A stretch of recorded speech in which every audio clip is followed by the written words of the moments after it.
So, 13,000 years ago,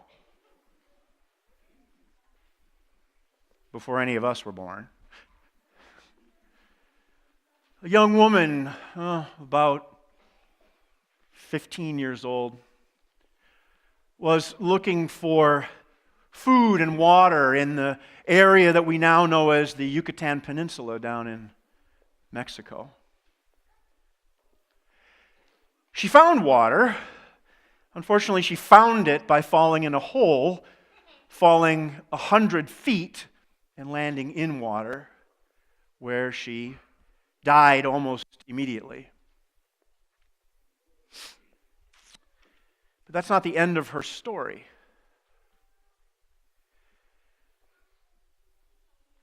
"3,000 years after that,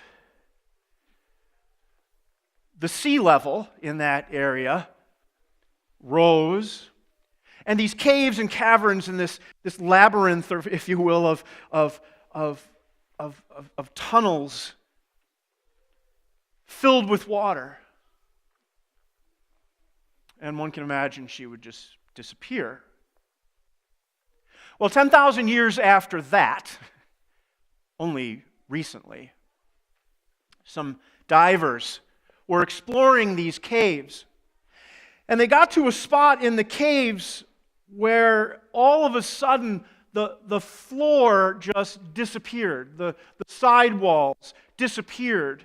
Their lights seemed to shine out into the darkness with no end. They couldn't see the wall in front of them. They couldn't see the floor below them. They couldn't really see even the ceiling above them. They were almost floating in space, only they were in water. Well, they decided to explore. So they did. They went deeper and deeper, and they started to be able to see the bottom. And they went deeper and deeper. They had special tanks with oxygen and helium, and so they could breathe, further and further down with rebreathers. And as they got closer down to the bottom, there she was.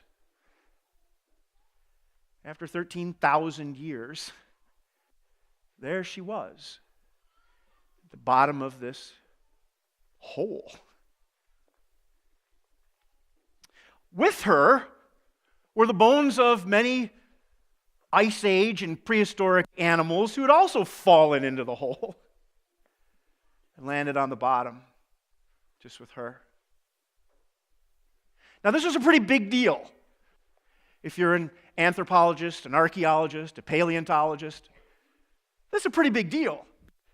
Because what it turned out was that after they finally very carefully pulled up her remains out of the water, almost sacredly pulled her up, and they were able to examine her DNA, they realized that this wasn't just any young woman, but she was essentially the missing link that they had been looking for years.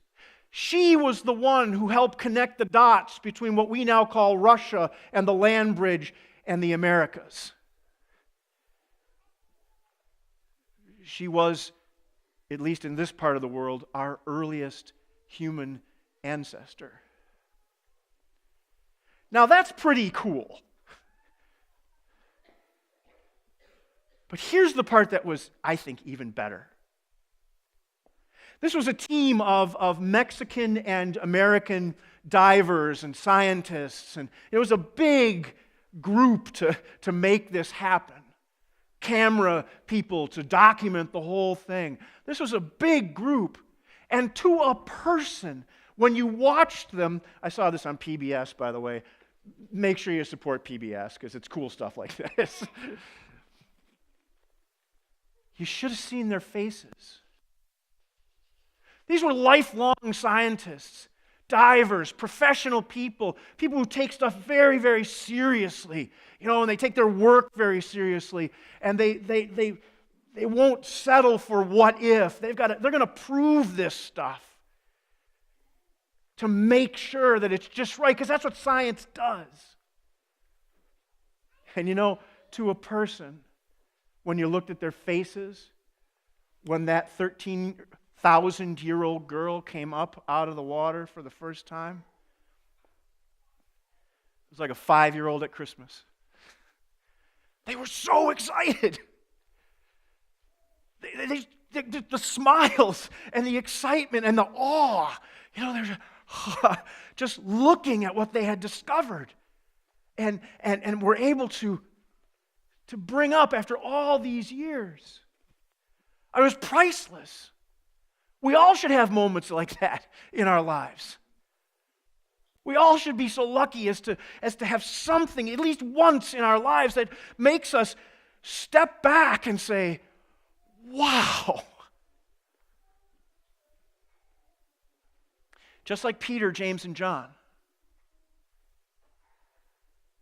Just like Peter, James, and John. They went up that mountain. And they weren't sure what was going to happen. And what did they discover? I paid the light bill this week.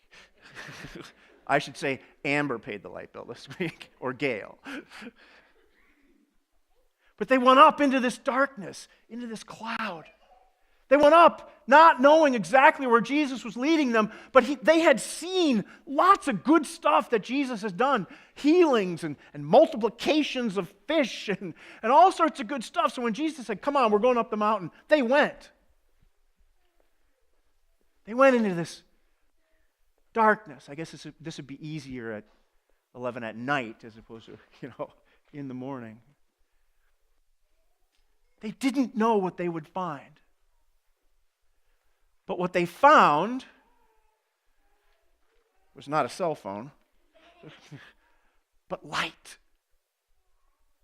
All of a sudden, Jesus' whole being changed. And they were awestruck. And they didn't even know what to do. Peter's first reaction was, let's build some houses. We can stay here. This is so great. We got to stay. But little by little, it dawned on them. And the light shone bright as no one could bleach. The people who walked in great darkness have seen a great light, is how we start Advent. And here at Epiphany, which is a season that's a little bit longer, as Lent comes in, a little bit longer, as we move forward. We also say to ourselves, we've been in darkness, but now there's light, this transfiguration of Jesus. You see, transformation, that's different. How many of you young ones have know anything about Transformers? Anybody? Yeah, maybe parents too, probably. Right? Transformers, right? They change their shape. They turn from one thing into another. But that's not what's going on here. This is transfiguration. And transfiguration means being raised up to something higher, to something more beautiful, to something more spiritual. It doesn't necessarily change the person in bodily form, but it changes the person that they're able to see God in a new way, able to get excited about God in a new way, able to be motivated and just full of energy and excitement like those scientists, like those divers.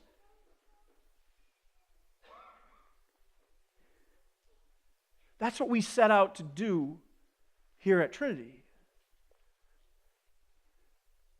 Hopefully all of you, at some point in your journey here at Trinity, in your journey with God, with Jesus, in your faith, hopefully every one of you has at least one moment in your life when you think about God, when you think about the presence of Christ, and you go, wow. Wow. Because we do the Bible studies, and we do the singing, and we do all the different stuff. We have a preschool, and we go to Jamaica, and we do all those things, which are great, but they're results. They're the result of us saying, wow, God. That's transfiguration. Now we know that coming soon, Jesus' light is going to shine one more time. But we need to wait, it's coming. We know that from the cross, it's not a very bright and cheery moment, but that light comes out of it. We know that when the women go to the tomb, they're going to have a wow moment. But this is why we gather on Sundays. This is why we gather on Wednesdays. This is why we gather at all.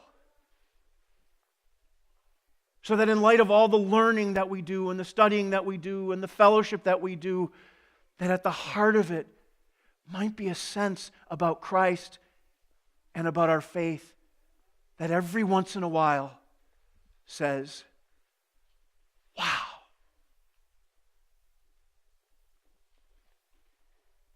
We're going to tell you one story about one person who some of you know, who because of Trinity had a wow moment with God and was captured up like Peter, James, and John in the cloud of excitement. So I invite Kurt Travis to join us. There he is.